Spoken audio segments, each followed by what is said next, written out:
you don't change your physiology, you won't get anything. So an incantation is not only you speak it, but you embody what you're saying with all the intensity you can. And you do it with enough repetitions that it sticks in your head. Like It's a Small World, now the conversation in your head is always the same and it gives you what you want. So you use your body and your voice.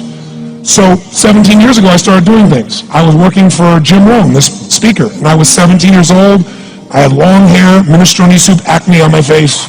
And I was trying to call on Bear Stearns type of people and convince them why they should go to this man's seminar and be more successful. I was driving a 1968 Volkswagen that I had earned at $40 a week as a janitor. The only way I did it was park far from the building and then go in, and I loved people and I believed, but I put myself in state and I was able to influence people that were far more successful than I was at the time. I would do something that I still do backstage and have done for 23 years because I don't hope I'm going to be in a good state, I demand it. So I do an incantation using my whole body. I'd say, I now command my subconscious mind to directly helping as many people as possible alive today to better their lives by giving me the strength, the emotion, the persuasion, the humor, the brevity, whatever it takes to show these people and get these people to change their lives now. And I would do that literally driving in my Volkswagen to a meeting in LA on the freeway for 40 minutes. People are looking at me, I'm screaming at the top of my lungs. They're going, I know he's a serial killer, I know he is. But by the time I entered that room, when two people meet, if there's rapport, the person who's most certain will always influence the other person. And I was totally certain, and they were trying to get revved up to certainty. Do you agree with this, yes or no? I do another one because I was poor. I changed my mindset. I kept doing things, but I never got beyond it. I'd say God's wealth is circulating in my life. His wealth flows to me in avalanches of abundance. All my needs, desires, and goals are met instantaneously by infinite intelligence, for I'm one with God and God is everything. And I would imagine the abundance in my life, and I would feel so grateful. And a year later, I went from making $38,000 a year to making $1 million a year in 1 year. How do you get better? How do you know, listen, I was good today, but I want to be great? What are the metrics you use? I mean, is there data you get back? How do you improve?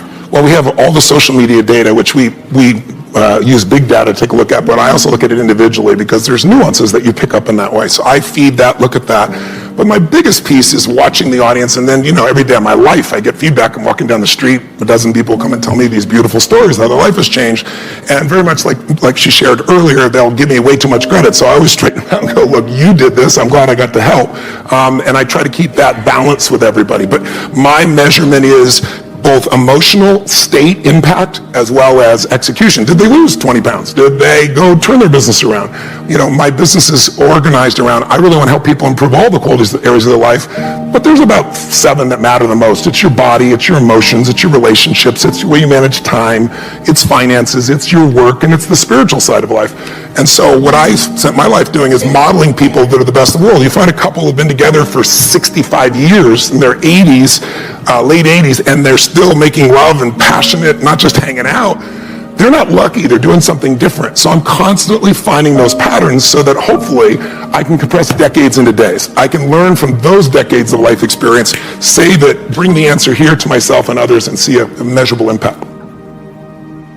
I've always been the type of person who I thought of myself as resilient, that I could always make my way back. Being stuck in the past it makes it extremely difficult to find your way out. And future thinking for me has always been the way to get over difficult times, to be able to look over the darkness to a potential time of light. Very rarely do I look backwards. I'm always looking forward. When I was 25 or so, I probably weighed about 138 pounds. I smoked like a pack of cigarettes a day. I drank tremendous amount of alcohol. I was from northern Alberta, this rough little town up in northern Alberta called Fairview, and there were long winters there, and my friends were heavy drinkers, and most of them dropped out of school by the time they were 15 or 16, went off to work on oil rigs, and it was a rough town, and we drank a lot. I started when I was 14, and and so I had a lot of bad habits, let's say, and things and I wasn't in great shape physically, and I was also still intellectually obsessed as I am now, and so that would have been that would have been in 85. But I decided around then, about 85, 84, something like that, maybe a little earlier, that I was really going to try to get my act together. And so I started doing that. First of all, I quit smoking. Well, that took a long time because I eventually had to quit drinking too in order to quit smoking. And I started working out, started playing sports, which I'd never done. I had a fine time when I was a kid, but I needed really to get disciplined. And I had to do it because I was working on these hard problems that I've been discussing with all of you, and I've been working on them really, obsessively since I was probably about 18, maybe even earlier than that. And got to the point around 25 when I was in graduate school trying to get my PhD, so doing all my research. Like, I published 15 papers by the time I graduated with my PhD, which was, I think, by a fairly large measure, the most papers that any graduate student at that time had ever published at McGill. I think that's right. It might have been twice as many, or maybe twice as many, maybe even 3 times as many.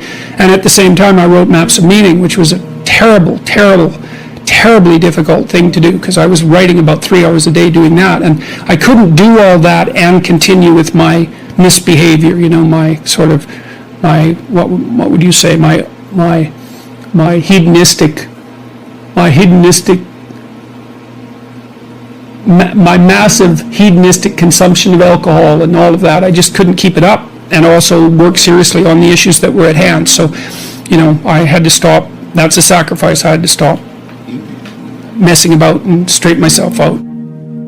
What are your thoughts on changing reality with thoughts and repetitions? Will this work, or is it just a theory? Okay, so there's no doubt that the way that the brain rewires itself is through repetition. Neurons that fire together wire together, so you very much can create reality. I want to say that it isn't, unfortunately, like the Matrix, but it's so close that you might as well think of it like that. But to me, that's just a metaphor to get people to understand that you really can influence your hardwiring in your own brain, and you certainly can influence the outside world by gaining a set of skills that allow you to go out and manipulate it. And I'll give you a super easy example. Learning to build a house means you can actually build a house, and you can manifest that and turn a tree or concrete into a physical structure.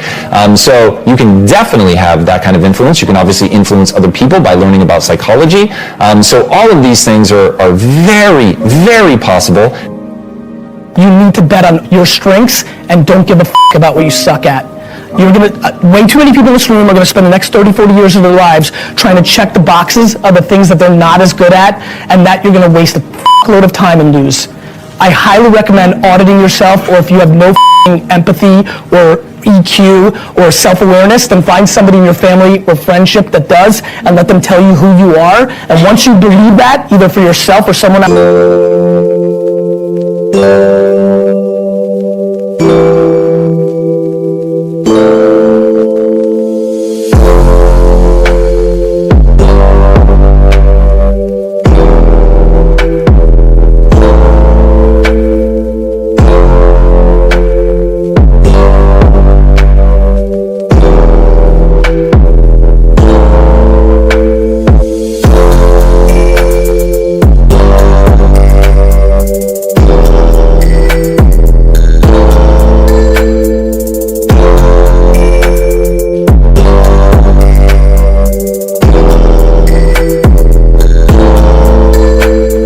told you, go directly all chips all into that, because that is the only possible way, in my opinion, watching from the outside.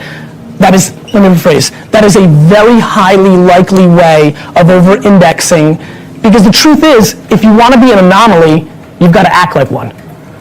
And so that's it. That's what I got. So thanks for having me. How important is rest, and how much do you get of it? I'm trying hard at the moment to pursue my dreams, but sometimes I feel out of balance because I lack sleep, for example. All right, boys and girls, I'm telling you, I'm just going to be super arrogant for a second. I built $1 billion business without setting an alarm. Prioritize sleep. I work a lot. In fact, I'll take the Pepsi challenge. Anybody that wants to go head to toe with me in terms of what you get done, not just raw number of hours aimed at a computer or whatever it is that you're supposed to be doing and performing totally suboptimally. I'll just take the Pepsi challenge on that. I always prioritize sleep. I always prioritize my psychological optimization. So for instance, if I'm working around the clock, in fact, this happened not too long ago. I was just working so many hours and it ended up encompassing too many things that took more energy than they were giving that I started to feel anxious in fact, I started to feel claustrophobic. That's exactly how I felt. I wanted to crawl out of my own skin. I don't know how else to explain it. It's just like, it was driving me nuts. And I realized I need to chill for a minute. I need to meditate. I need to take an hour and go do something that's still moving me towards my dreams because that's my thing, but that I really enjoy. And so maybe in those moments I go read a comic because we're building a comic book publishing empire. So that's part of what I need to do anyway. But reading the comic is fun.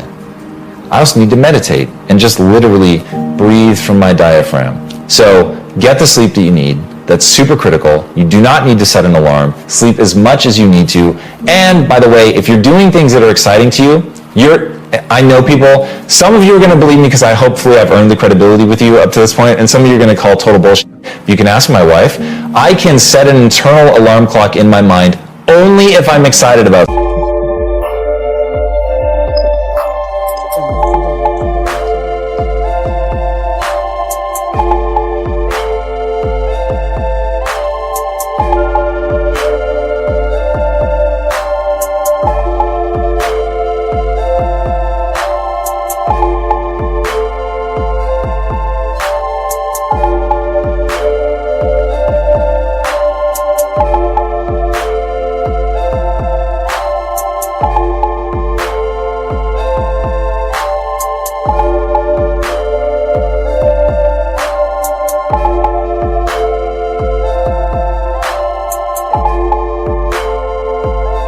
Something or really stressed out, but that's a whole other thing which I try hardly to do ever.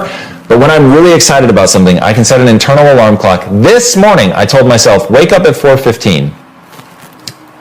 What time did I wake up, boys and girls?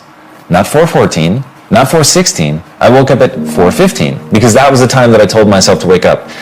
I can usually get within 5 minutes of what time I tell myself to wake up. It doesn't always work, and if I'm tired, I don't give myself that edict. I tell myself to sleep as much as I need. But when I'm really excited about something, there's something I want to get up and work on, and I'm afraid there just won't be enough time, and it's a reasonable amount of sleep. I'll say anything north of 5 hours, I can usually get myself to just wake up. So get the sleep. Prioritize cognitive optimization, because then you're efficient, and efficiency is the name of the game. So sleep, sleep, sleep. I'm not a guy proposing set your alarm, get up at 4 a.m. no matter what. It's not me. Go to bed early, get your sleep, meditate, get in a good, peaceful, calm, creative state so that you can really crush it.